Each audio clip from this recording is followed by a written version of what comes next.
about various details related to sociology, its origin, development, and various concepts which we use in sociology, like society, community, groups, or institutions. Hello, ma'am. And hello, am I audible to you? Please mute everyone, ma'am. I'll give you a small pen, okay? I have done mass. I think still some more are there. One second. I request you all to mute your mics. One person I am not able to do from my side. Yeah. Am I audible now? Ma'am. Hello? Yes, ma'am. Yes, madam. Yeah. So we were discussing about various concepts like social system, social organization, or structure, or culture, etc. in our previous sessions. How do we understand social behavior? Let's see this question now.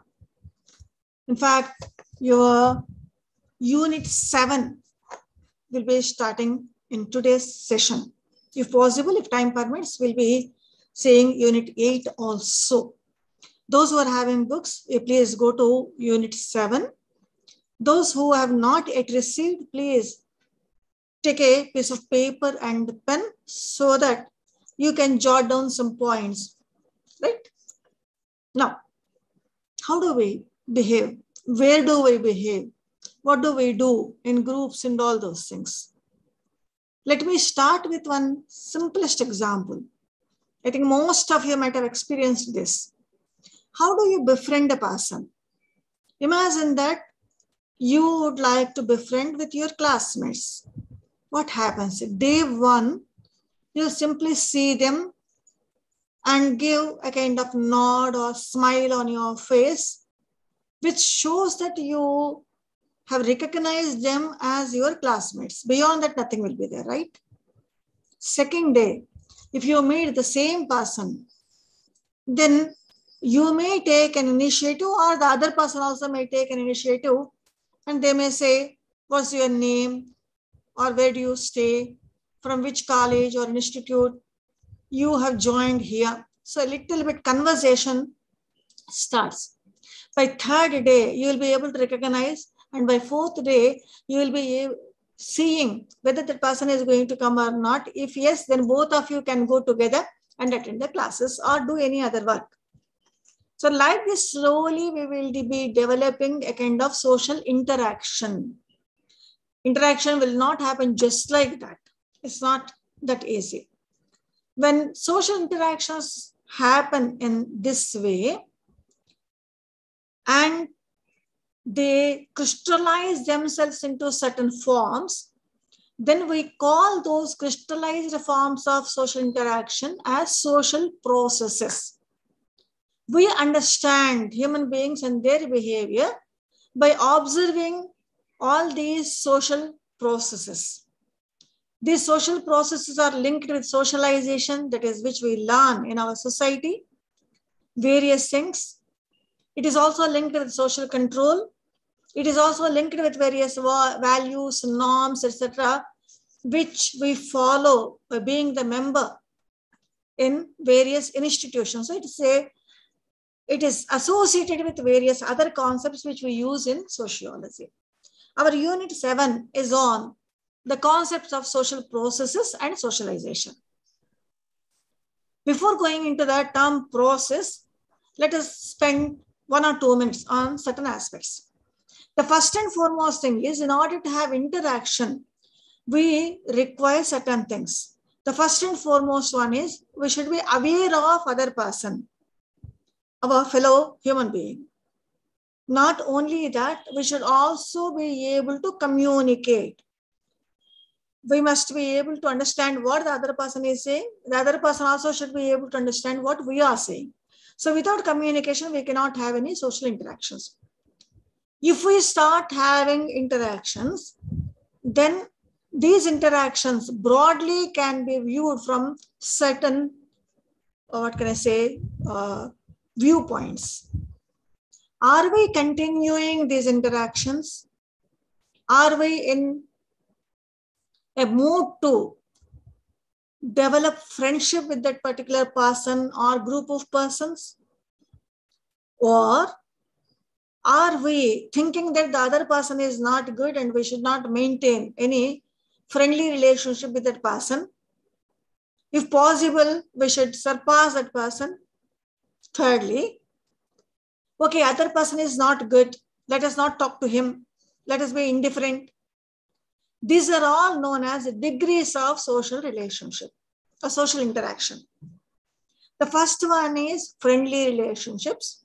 The second one is hostility or based upon enmity. And third one is indifference. On the basis of these 3 degrees of social interaction, many sociologists try to describe different processes of social interaction. Gamplov is one sociologist. He says, in any human being's life, more than 100 of social processes we can come across. Social interaction may be a momentary, but social process is a continuous one. We have already discussed about this at the beginning of our session. Park and Burgess classification we usually take into consideration. What they said is, if we arrange all these social interactions on a scale, just like our graph paper, the first point is there is no interaction at all. That is known as isolation. That is point 0 on a scale. Let us say we are having 100 points on our scale. 100th point would be complete integration. There are no hostilities, no enmity, no quarrels, nothing. That is integrity. But whatever social interactions we are having, they are all in between this 0 to 100. If we take a midpoint of the scale, just like we do while drawing a graph, we usually say positive and negative signs, plus or minus. Plus points are those points where we will develop association, we develop friendship, we start living together. And minus points are those where we develop a kind of enmity or we quarrel them, we show indifference and all that. Accordingly, we can divide all these processes into 2 parts, associative processes and dissociative processes. Right? This is the intro part for our discussion on social processes. Are you able to say this slide? Hello? Yes, ma'am. Yes, ma'am. Yes. In a nutshell, because our time also is a little bit this thing. So I thought, okay, let me take the help of the PowerPoint presentation so that we can reduce our time. First and foremost thing which we have to remember while discussing social processes is how many types of social interactions we come across. Please go through the slide. We have a variety of interactions, or rather we call them as social relationships within our family, or teacher and student, or leader and the follower, you name it. In all these social relationships, what we come across is a continuity of social interaction. And various modes of interaction also we come across. These modes are termed as social processes. In other words, social processes take various forms. Right? Just now we were discussing about that only. Can we measure our relationships? No way. How are you going to measure the relationship between father and daughter, father and son, or mother and daughter, mother and son, or husband and wife? Do we have any benchmark there? No way. We will be having some values, some norms, but we cannot say, okay, as per this particular point, the relationship between husband and wife, or father and daughter, and father and son is only up to this much. No, it cannot be done. Just like we keep our thermometer in our under the tongue and measure the temperature which we are having. No, it's not possible at all. That is the reason understanding social processes also is a little bit tricky one. Hence, we require the social processes concept. One more aspect here we have to mention. Social processes always follow a pattern of interaction. You please try to see or remember your relationship with your friends or neighbors or family. In fact, we have started with that only. We start with a smile. We develop interaction. We talk to the other person, and slowly there develops a kind of friendship. Just now I was mentioning a scale, and that I have jotted down all these points. Isolation means a person will not have any link with anybody. He will be all alone.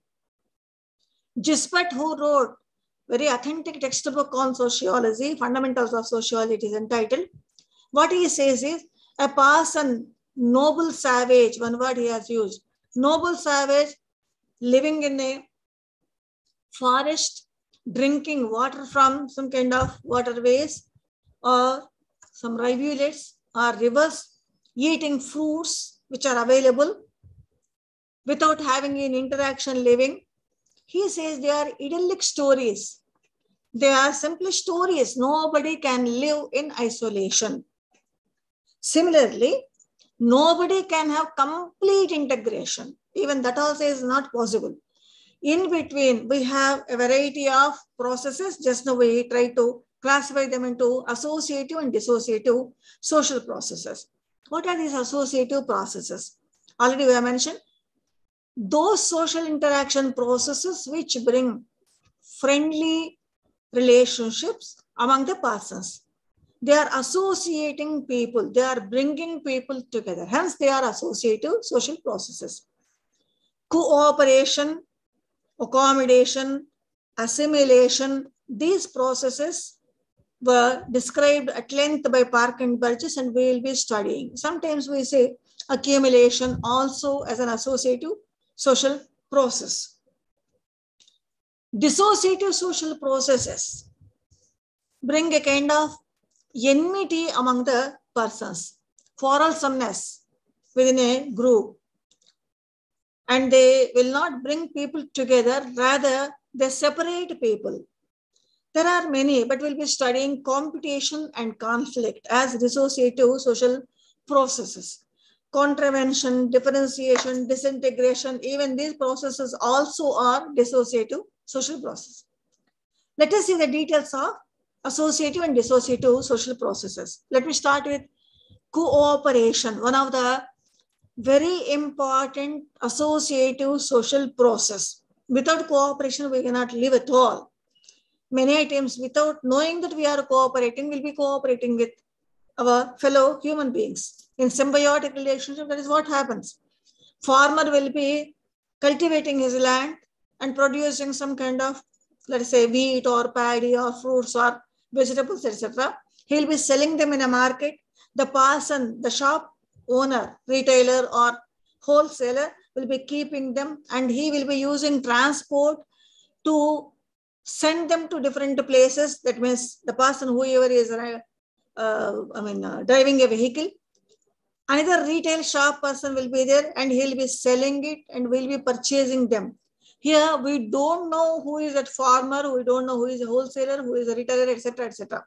But still we are cooperating with each other. This type of cooperation is the utmost pinnacle level cooperation, and it is also known as symbiotic cooperation. Symbiosis, I think you might have heard.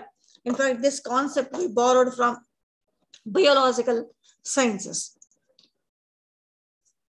We can say cooperation is the most basic social process. What is the meaning of cooperation?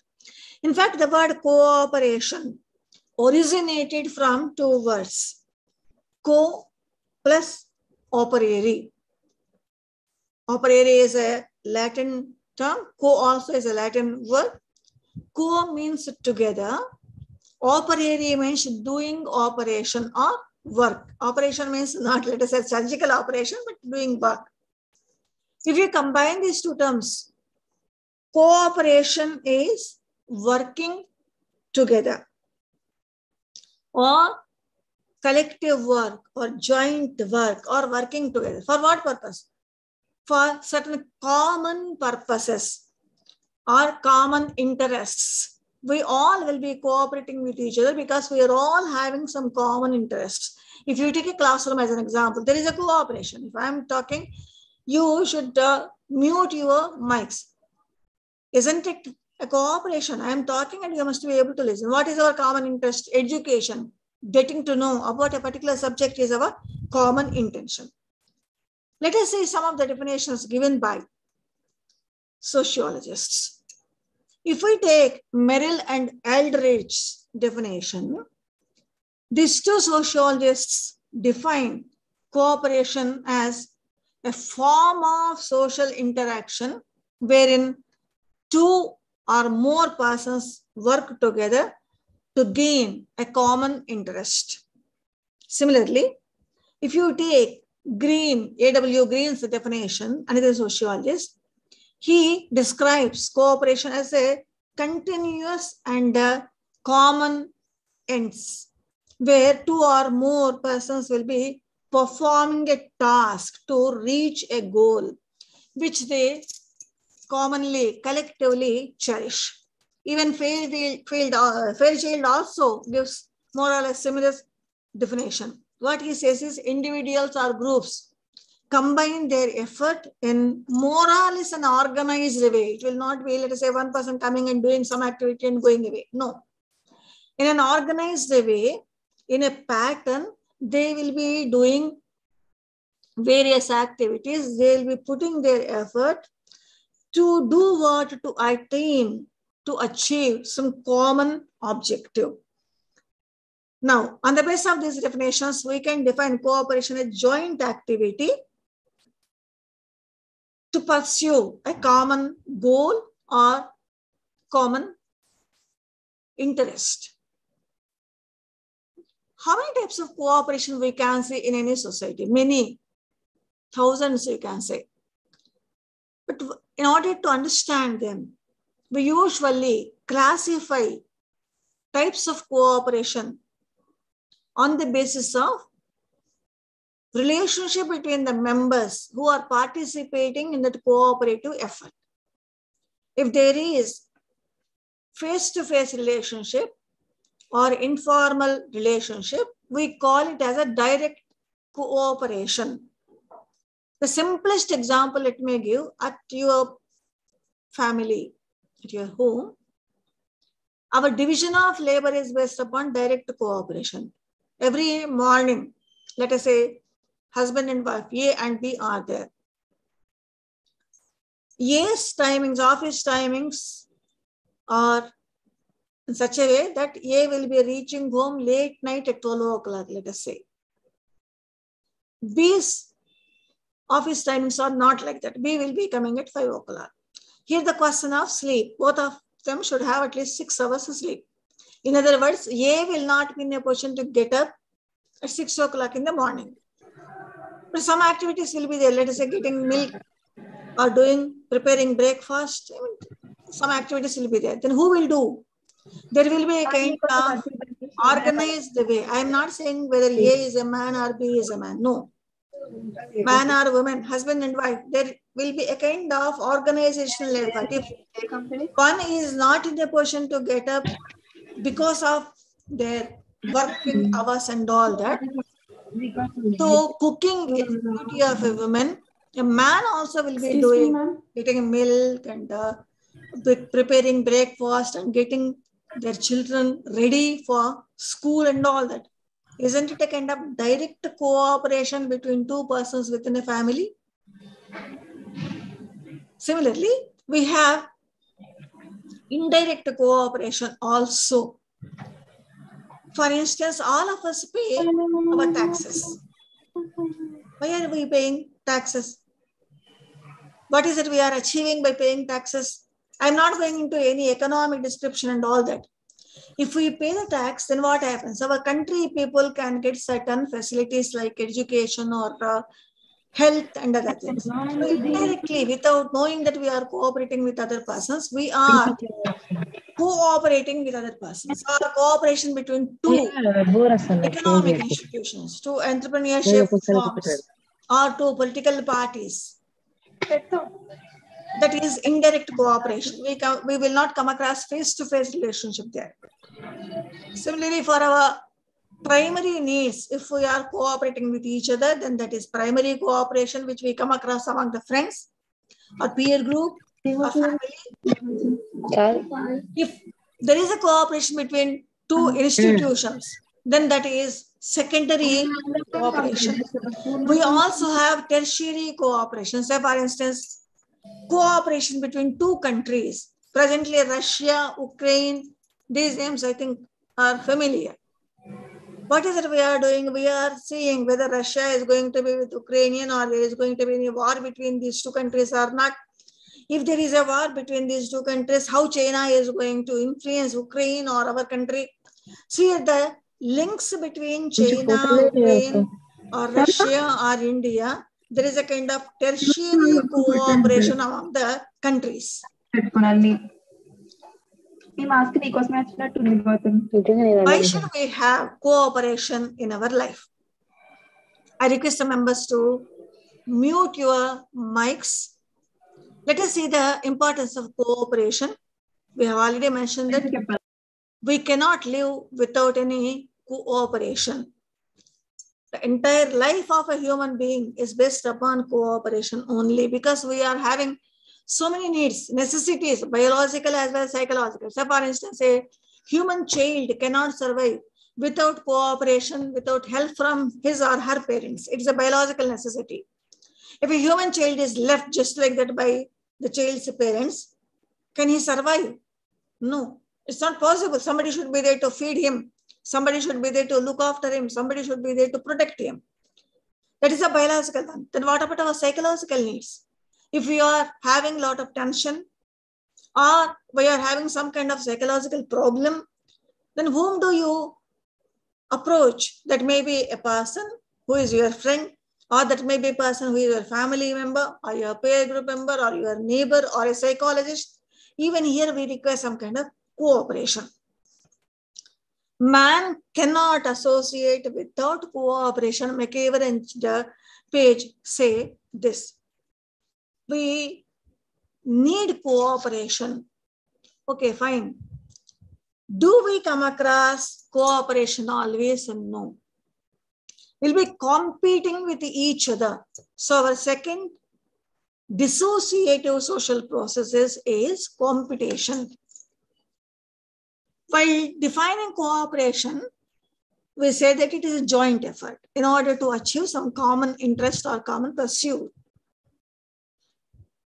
When we are working for some commodity or goal or value, there emerges, along with cooperation, there emerges some kind of opposition also. When this opposition emerges, if that commodity or value is scarce, only one person can get, even 100 persons are competing or trying to, making an effort to achieve it, then there emerges a kind of opposition between all these persons who are trying to get that.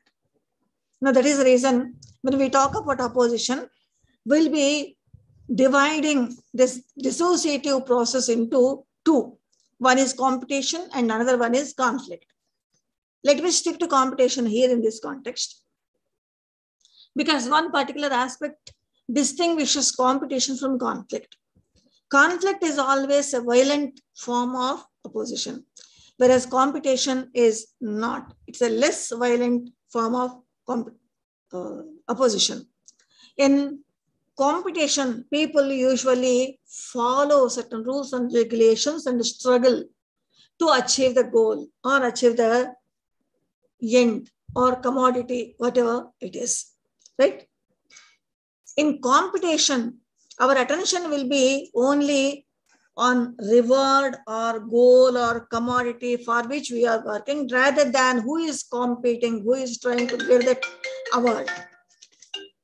Whereas In conflict, it is not like that.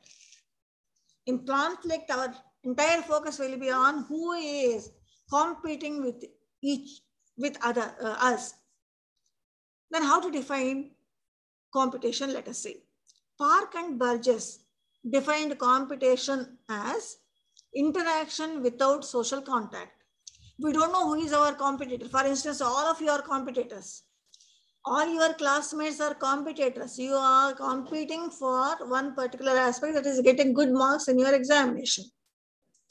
But at the same time, you probably are not aware who is the other person, or rather, you will be considering all your classmates as your friends. But despite that, there is a competition.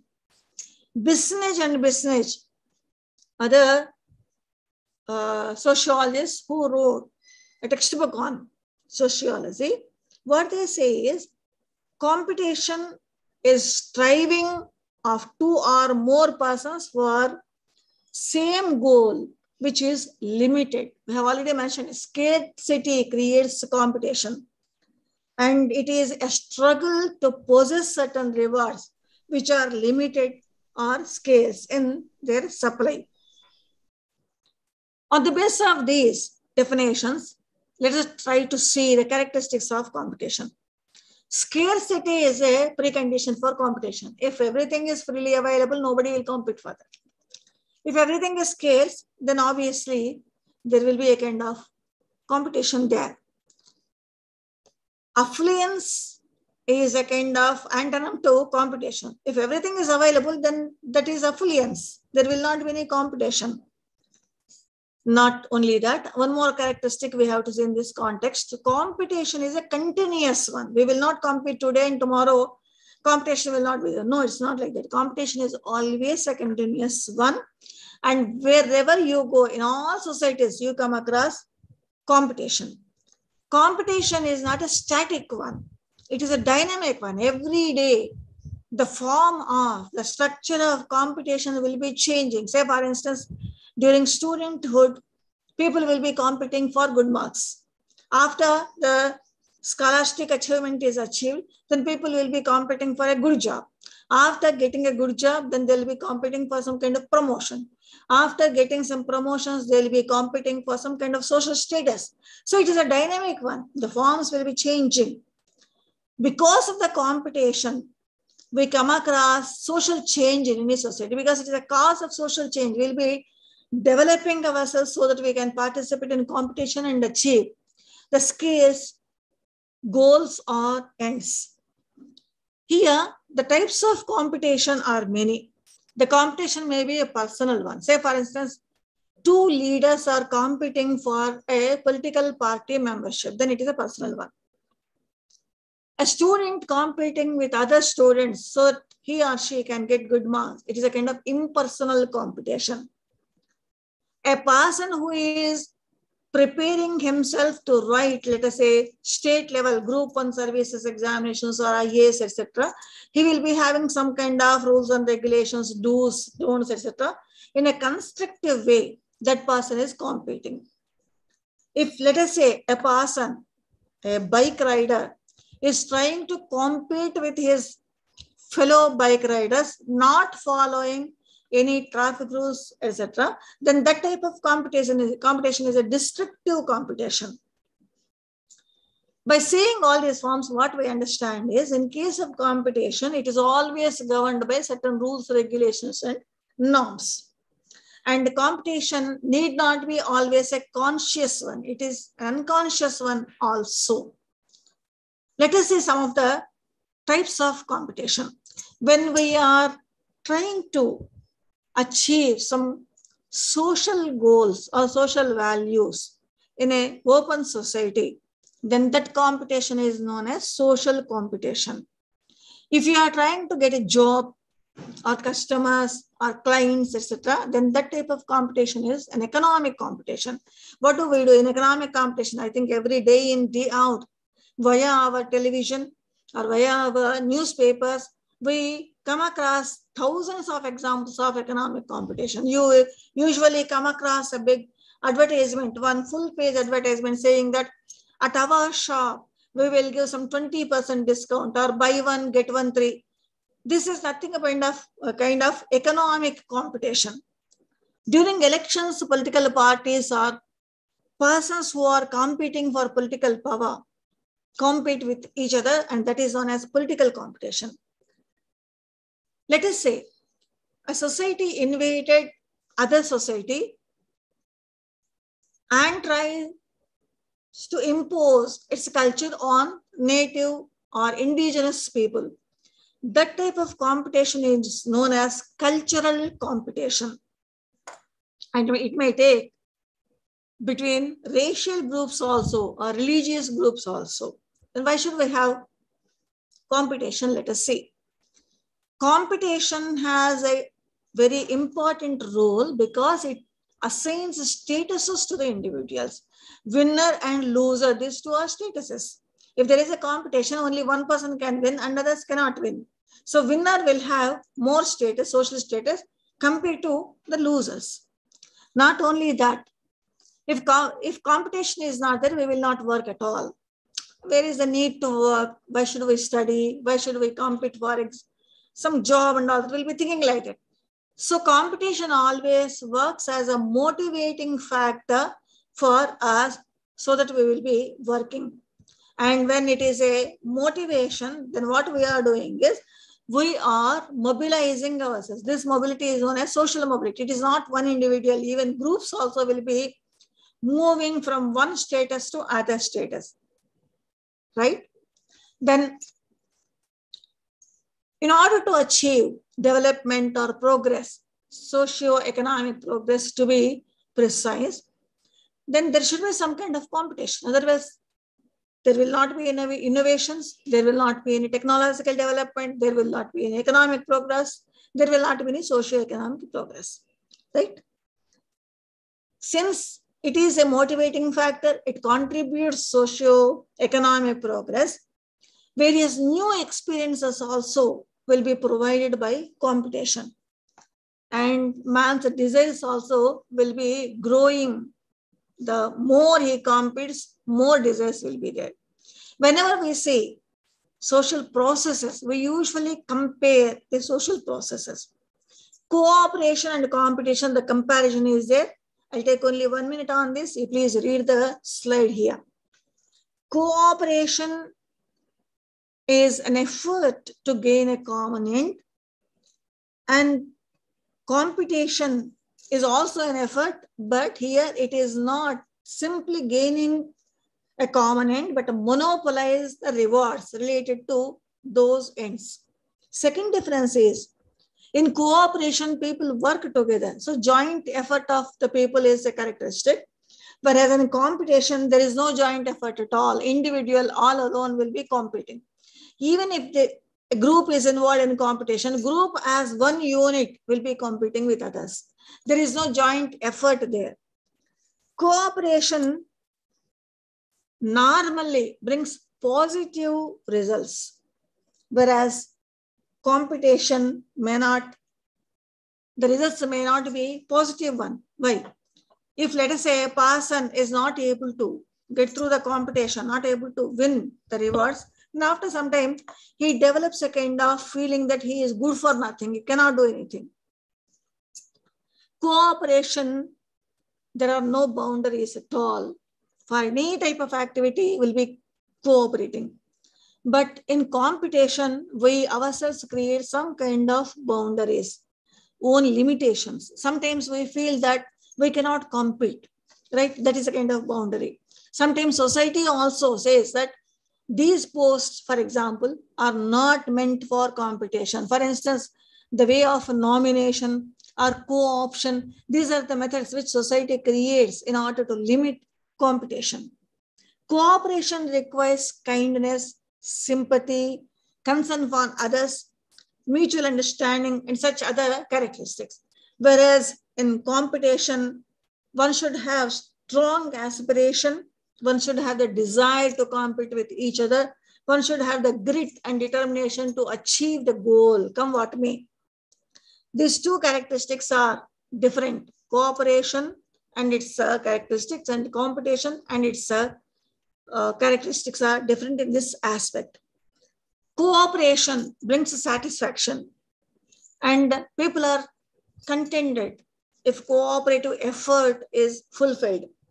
Whereas in case of competition, it may cause satisfaction or dissatisfaction also. If one is able to achieve, then it causes satisfaction. If not, it causes dissatisfaction. Then let us see another dissociative social process, namely conflict. I'll stop for half a minute here.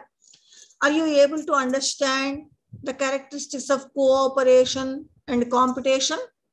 If you have any doubts, please stop me. No, ma'am. Yeah? Ma'am?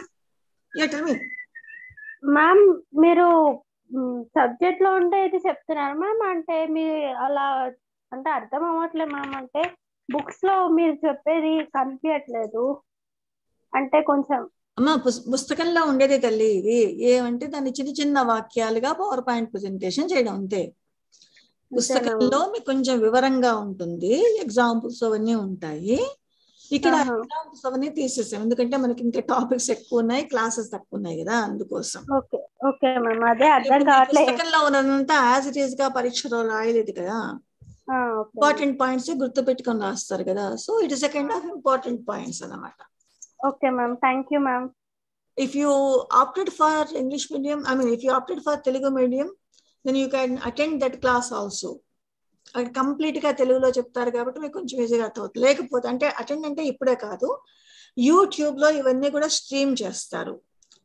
So my advice is you please listen the same topic in Telugu also, then you will be able to understand more. Right? Okay, ma'am. Okay, ma'am. If any language problem is there, then that will be easier for you. Okay? Okay, ma'am. Right. So shall we proceed? Hello? Thank you, ma'am. Welcome. So I'll proceed. Shall I? Ma'am. Right. Okay. So dissociative social processes, we have used that word, competition and conflict.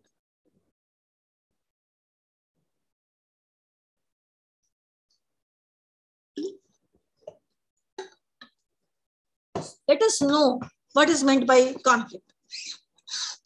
Just like cooperation and competition, even conflict also will be there in all societies. That is the reason why we say it is a kind of ever-present process.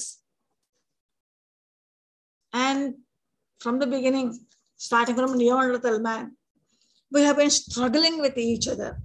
So conflict is one of the forms of struggle. We are having a variety of forms of struggles, but conflict is one. And it can be between the individuals or groups also. When conflict occurs, let us say, it takes place whenever a person or group seeks to gain a reward which is very scarce, not by surpassing other person or persons in competition, but by preventing that person from participating in the competition. So here the focus is not on competition, but the focus is on somehow we have to snub the other person, the competitor. So here competitor becomes a focal point in case of conflict. Let us see some definitions that will be easier for us to understand.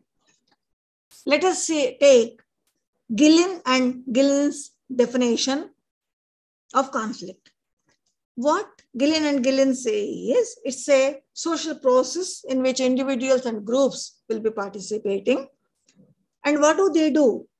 They directly challenge the antagonist by way of violence or threat of violence. Let us take a simplest example. Let us say one particular post is there, and A, B, both of them are competing for that. If both of them are competing for that, A will not say anything to B, B will not say anything to A. They'll be writing some examinations or attending interview and all that, following rules and regulations. If it is a conflict, A will go and give a threat to B saying that don't come and attend the interview. If you come, then I am going to take care of you. I am going to kill you, or I am going to beat you. The moment A goes directly and threatens B, then there is no competition. That competition metamorphoses into conflict. Because the focal point is the antagonist, not the situation, not the goal. Right?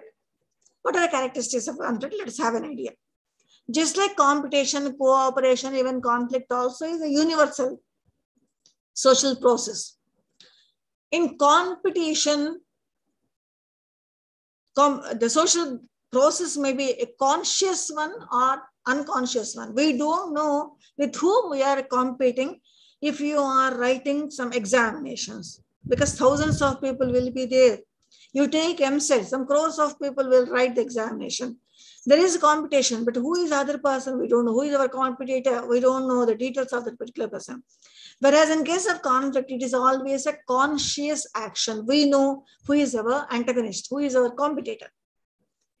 Competition will be impersonal, but conflict is not. Conflict is always a personal one, because we are concentrating on a particular person who is competing with each other. Conflict is both continuous one and intermittent one. When it becomes intermittent one, if let us say war occurs, war is always painful, right? People cannot live in war situation forever. Then what happens? They stop. War is a form of conflict. They stop that war and they'll come to a consensus saying that let us wait for some time and we will not go for war during this particular time. So here, conflict is stopped for some time. Hence, it is intermittent, we say.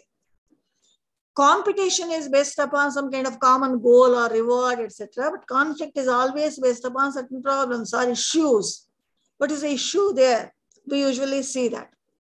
Conflict, many times, is conditioned by culture. Can we compete with each other? Can we conflict with each other? All these aspects are determined by our culture, not by only by our needs. Many times, people will not follow any norms or rules or regulations in case of conflict, because frustration and insecurity, these two are factors which lead to conflicts, and not only that, they also promote conflicts. What are the various types of conflict? Let's have a glance at it. Conflict between two corporate institutions, that is known as corporate conflict. I think if we see our economy or world economy, we come across conflict between two or more than two, let us say, big entrepreneurship firms. Sometimes one entrepreneurship invades on the other and achieves progress there.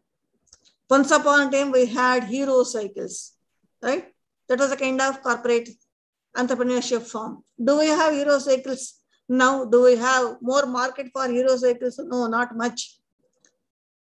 What has happened? In the competition, some kind of conflict also occurred there, and hero cycle entrepreneurship firm lost its customers.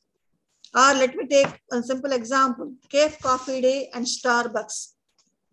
These two are two entrepreneurship firms, and the conflict between these two entrepreneurship firms resulted in suicide of a person who is the CEO for Cafe Coffee Day. So committing suicide is nothing but a kind of form of conflict. There is no consensus there. We have personal conflict. We have already mentioned A and B struggling with each other.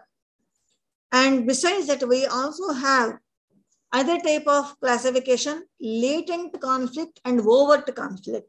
Where two persons are quarreling with each other, then that is overt conflict. And without using any verbal or any other aspects which show that enmity or hostility, then we come across latent conflict also. For instance, if one group is trying to invade the culture of another group, then there emerges a kind of resistance from the group. Then that is nothing but latent conflict. Between social classes, we come across conflict, upper class, middle class, lower class. And the conflict between white people and Negroes is very famous one. All of us are well aware of this. Different castes also conflict with each other. We have come across quite a good number of examples of caste conflict. That is upper caste versus lower caste, or middle class castes versus upper as well as lower caste. Within groups also we come across conflict. And within countries also we come across conflict. International conflict we call it. Then what is the importance or role of conflict in any society? Let us see.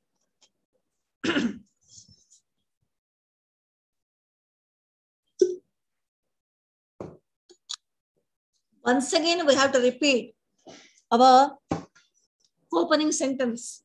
That is, without conflict, no society can survive. Hence, it is fundamental social trait. Not only that, in order to bring growth and development or formation of society, there should be both association as well as dissociation, harmony and disharmony. And conflict plays a vital role in this aspect. Now let us compare these two dissociative processes, that is competition and conflict. Competition is always for a reward, and conflict also is for a reward in order to possess a reward. But overtaking all rivals is a characteristic of competition, whereas eliminating all rivals is a characteristic of conflict. Competition may be a conscious one, unconscious one, whereas conflict is always a conscious activity. Another difference is competition as well as conflict. Both of them are universal. Wherever you go, you will come across these two processes. But one difference is that competition is a continuous one. Conflict may be continuous or it may be non-continuous or intermittent also. When we see the nature of these two processes, competition is impersonal, whereas conflict is personal in nature. Competition will have both positive and negative consequences. Conflict also will have both negative and positive consequences, but more number of negative consequences than positive consequences. In competition, there will be a kind of joint activity. Whereas in conflict, there is no joint activity because the whole idea is to weaken our rival, weaken our competitor, weaken our antagonist, or destroy our antagonist, destroy our rival or other competitors. When we talk about the consciousness of person, competition is both conscious and unconscious, whereas conflict is always a conscious one. In competition, at least, we may see some sympathy or kindness, etc., which are associative. Whereas in conflict, such associative aspects will not be there at all. We come across deepest emotions, strong ideas and sentiments, or deepest enmity also in case of conflict. Another difference which we can see here is competition is basic, fundamental, or essential for group life. Conflict need not be. Now let us go back to, once again, the associative social processes. When we started this session, I think you remember, we talked about 3 types of degrees of social interaction. That is friendship. Second one is enmity. In between, indifference. Right?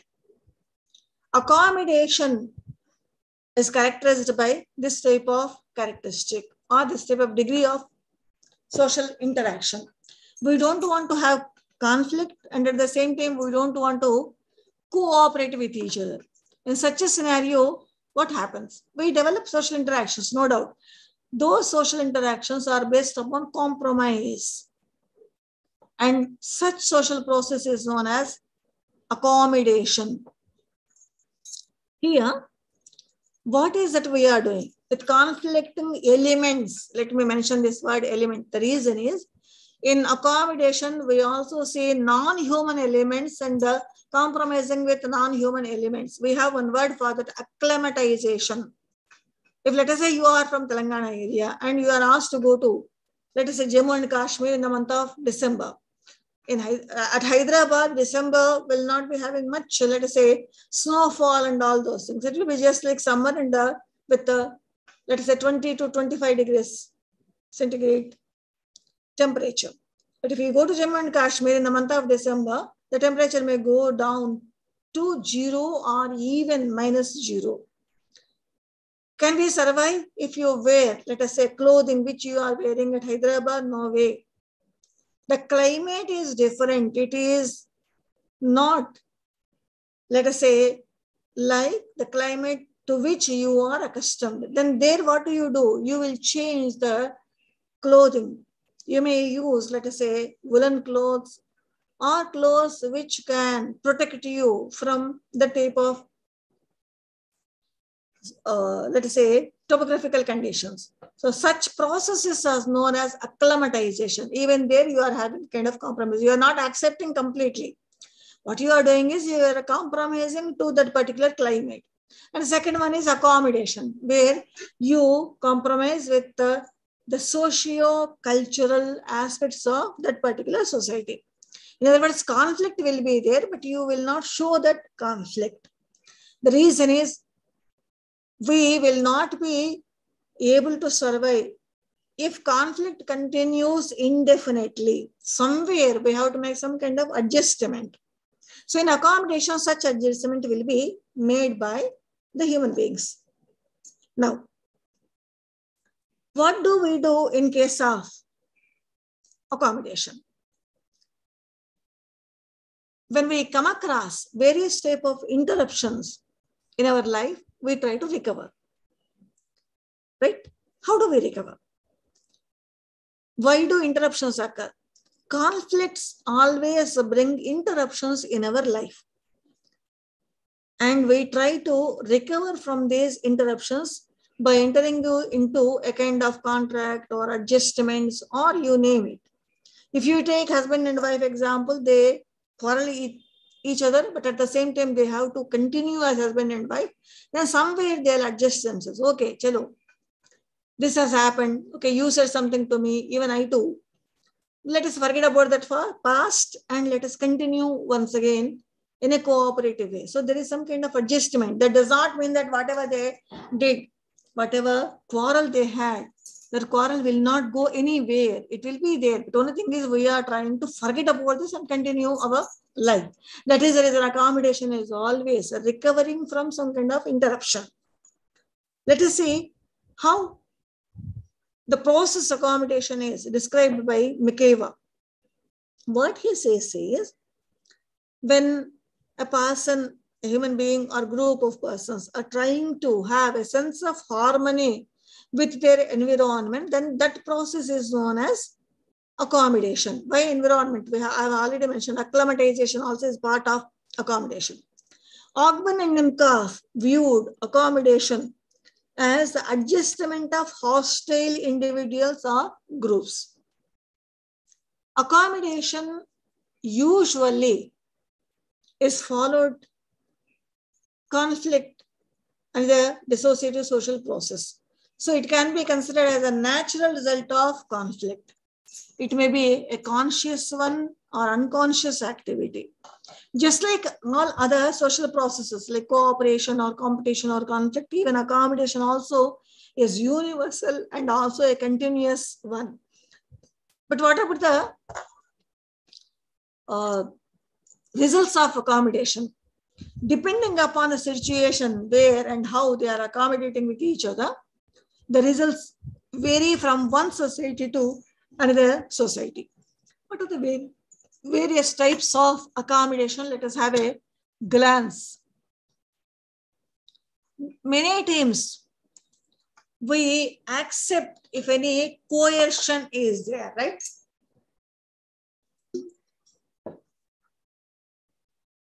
If somebody says you have to follow this, there is a coercion. and we usually yield to that coercion. That is a kind of accommodation. Sometimes we compromise. Let us say a person has invested money. He has given money to some other person. That person is not at all repaying that amount. There is a conflict between these two. The issue is money and repayment of money. What do? Do they quarrel with each other? Sometimes, yes. But any one of the parties is not in a mood to continue these quarrels. They may come to a conclusion. The other party may say, okay, 50% of your money, I'm going to return now, and the remaining 50% after a later date. So there is a kind of compromise between these two persons, the person whoever has lent money and the person whoever has taken that money. Here comes another method also, that is third party accommodation methods, we call them. If two persons are quarreling with each other, the society establishes certain ways where the person, whoever is trying to solve the problem, will say, listen, persons who are having some kind of issue, you have to follow whatever I say. These are known as, since third party is involved, these are known as third party accommodation methods. What are they? Arbitration, mediation, and conciliation. If let us say there is a struggle between management and workers of a particular factory, it is imagine one situation. Management as one group and the workers as another group, they are conflicting with each other. Then they may go to a conciliation officer. Then conciliation officer says, okay, you people follow all these. Here, the conciliation is only an advice. Conciliator may not be in a position to impose, coerce the parties to follow. Similarly, they may go to the mediator. Even mediator also is not having any authority to control these persons. When they go to a court, court is an arbitrator. Court gives an order. Come on, you have to do this. If you fail to do so, then I am going to take action against you. So these methods are known as third party accommodation methods. Besides this, we have a variety. We tolerate other cultural groups, other religious groups. We are not conflicting with each other. Let us say, I belong to X religion, you belong to Y religion. We are tolerating with each other. Even I belong to one cultural group and you belong to another cultural group. Even there we have toleration. Sometimes what happens, one group of people may convert themselves into another. Visibly, we can see an example in religious conversions. Ex-religion, religious groups or individuals may convert themselves into Y religion. So this conversion is a kind of accommodation. They don't want to enter into a conflict. Instead, what they are doing is they're compromise. Oh, okay, I will follow your religion. So religious conversion or cultural conversion, these are certain types of accommodation. Sometimes a group, because of various factors, because that group is not having any power and authority or any resources, then they may simply oblige what the winner group say. And they also can create some theories saying that this is our karma or some kind of religious aspects and all that. And that process is known as sublimation. Sometimes we rationalize things if we are not in a position to control the situation, and let us say conflicting also is not beneficial for us. Then what do? We rationalize. Okay, the type of relationship is, the type of quarrel is, the type of enmity is rationalized. It always happens like that. Many times we'll be using this word. It always happens like this. Say, for instance, two communities are conflicting with each other. Let us say one group is trying to kill persons from other group. If we are not able to cope with, we are not able to control it, then what do? Yes, they are the winners. That is the reason they are trying to kill us. So it's a kind of rationalization. We are giving some kind of theory there saying that, okay, whatever they are doing, that is proper. Or we sometimes give some other examples. Please permit me to take half a minute. Many times, if let us say offenses against women, particularly eve teasing and other offenses, if they are going on, if their number is very high, we always sublimate or rationalize. since girls and women are wearing certain types of dresses or which are revealing, that is the reason some crimes are going on. It is nothing but a kind of sublimation or rationalization. It will not solve the problem of eve teasing. What we are doing is, instead of solving the problem, we know pretty well that we cannot do anything, but we are doing okay, chalo, yahi acha hai. And this is rationalized. This happens because they are doing it. So even this also is a kind of accommodation. Hello, madam. Yes. Hello, madam. Page number. You please see the book, Babu, unit 7 and accommodation. Okay, madam. Right? Okay. Now, what is the role of accommodation? Without accommodation, we cannot live. There will not be any social life at all. Because conflict will be there everywhere. It disturbs our integration or our social order or our social ability. Each and every society will have some kind of methods or efforts to resolve all these conflicts. Whenever we have these methods, we are having accommodation. Because accommodation is aimed to check conflicts, aimed to resolve conflicts at both personal level as well as at group level. In order to bring cooperation among the people, antagonism should be curbed. Antagonism should be snubbed down or it should be reduced. How can we do? Each society will have a variety of methods to bring down the antagonistic ideas or beliefs, and they are nothing but accommodation. And one more, associative social processes, that is namely assimilation. But since our time is over, I'll stop it here. If you have any doubts, please raise your hand and please tell me your doubt. We'll see assimilation and socialization process in our next session, that is on next Saturday. Is this clear so far? Hello? Yes, ma'am. Yes, ma'am. Okay. So I'll stop it here. Take care. Go through the lesson once and we'll meet in our next class. Okay, See ma'am. you. Bye. Okay, ma'am. Okay, ma'am. Thank you, Bye, ma'am. ma. Thank you, ma'am. Okay, ma'am. Thank you, ma'am. Thank you.